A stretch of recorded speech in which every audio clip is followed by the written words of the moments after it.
Sing it, girl. All night long. This is my song. I love this song by Luke Bryan and written by our next guest, so I'm going to let you keep All going. right, so as Adriana just teased, tonight is the Songwriters Hall of Fame, and it will induct its 2025 class. New additions include funk legend George Clinton, folk rock icons the Doobie Brothers, the Beach Boys, Mike Love, and many, many more. And our next guest, we just sort of gave you a little hint of that, is one of those inductees. We're talking about Ashley Gorley. He's responsible for a whopping 83 country chart-topping singles, including hits like Post Malone's I Had Some Help, Last Night by Morgan Wallen, and I'm Not Okay by Jelly Roll, and of course that Luke Bryan classic. Say it again. Oh, there we go. So Ashley Gorley joins us now, and so does our music guru, Anthony Mason. Good morning to you. Nice. Good to see you. Congratulations. Thank you very much. Appreciate it. So how big of a deal is this? Because everybody talks about Grammys and other things, but it feels like for songwriters, this is the holy grail. It is, yeah, I would definitely say that. It's, it's your whole body of work, so it's been a nostalgic kind of week reflecting back. So just, this is something I didn't know existed, growing up. So once I'd been to the show and seen it, I was just so blown away that this is definitely the one, I would say. We can tell how meaningful it is to you by how many family members are coming in from Kentucky. A lot of people. How many? We'll see. I got 30 people coming at least. Yeah. I love celebrate. It'll be funny. So you've written for so many different artists, but you're not a singer yourself. Correct. Yeah. So you laugh. Why? You laughed, yeah. Oh, it's just funny. There's always people say, "Here's a singer-songwriter." I'm like, cross out that first one. I sing well enough to get the song down where the good singer can. How does that feel, though, to give your songs away?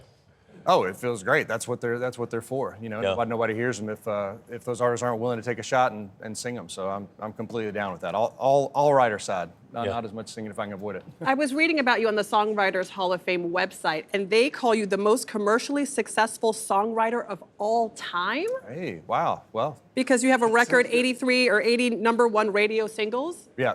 Yeah, the radio's been very good to me over the years. What is the secret sauce? I mean, I'm sure people ask this all the time, but what is that thing? It's funny. I mean, a lot of it is a gifting. I feel like, I owe all that to God and all those opportunities. But just maybe the variety, the fact that you guys talked about, I'm not a singer, I'm not trying to be an artist, haven't been in a band. I feel like I have a gift to create these songs for everybody else. So there's a lot of variety. My influences are all over the map. So my songs are kind of all over the map, which thankfully is translated into a lot of different artists recording them. When you left Kentucky to go to Belmont in Nashville, what were you? You went to study music business, right? Yeah, music business for sure. And that was just from me loving music as a kid, growing up, trying to DJ, headphones on in the bedroom, watching MTV, listening to radio countdowns, and I didn't know how it worked. So I needed to learn what the music business was, if I had a place in it and what that was. So that's what Belmont did for me. Yeah. You graduated summa cum laude also from college, which I read. Yes.